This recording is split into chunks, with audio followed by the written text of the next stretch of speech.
Question 9. Given that y is x squared minus 3x, find dy by dx from first principles. Okay, so there's a couple of ways of doing this.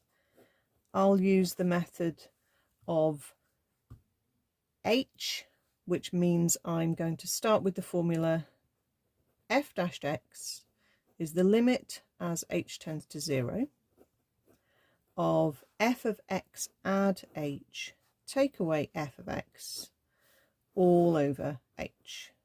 So that's basically the gradient formula for a point slightly further up the curve than the original point, f of x. So f of x plus h is y2 minus y1, and then the difference in the x coordinates has already been worked out, which is h. So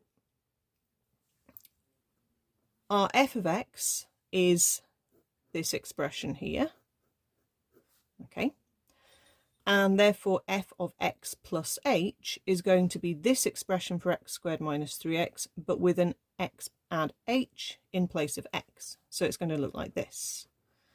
The limit as h tends to 0 of, now we're going to write x add h in a bracket squared minus 3 lots of x add h. That's the f of x plus h, your function with the x as an x plus h. Then you're going to subtract x squared minus 3x, because that's the f of x, and all over h. Sorry, that was my cat meowing.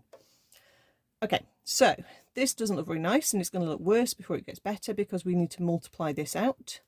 So make sure when you square a bracket you don't forget the middle terms. So we're going to get x squared 2 lots of x times h add h squared minus 3x minus 3h minus, now I've put this in a bracket to make sure I remember to do minus both of those, okay, so that would be a minus x squared, but a minus minus would then be a plus 3x. All of that is over h, and what we should find is that quite a lot will cancel out. To start with, we can cancel out an x squared with a subtract x squared, and we can cancel out a negative 3x with a positive 3x. If that cancelling doesn't happen, with these n terms having something to cancel with here, then it's already gone wrong. Let's write down what we've got. We've got 2xh plus h squared minus 3h all over an h, and now we can cancel h from every term.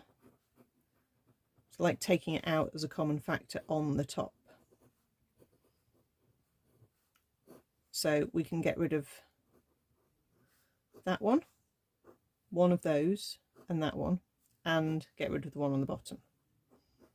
So let's write what we've got left, which is now simply a 2x, a plus h, and a minus 3. So now we've got to this point and we've got rid of our fraction, we can now send h to 0. So before we would have had a problem because we would have had a 0 on the denominator, but now it's all cancelled out. We can now basically say any term that's got an h in it is going to disappear, and therefore our limit is anything that is not got an h in the term. That's what's left. So the answer is literally just 2x minus 3. And we knew that because we knew that x squared differentiates to 2x, and we know that negative 3x will differentiate to negative 3. So you'll know it's worked when it's right, but you do have to do all of those steps.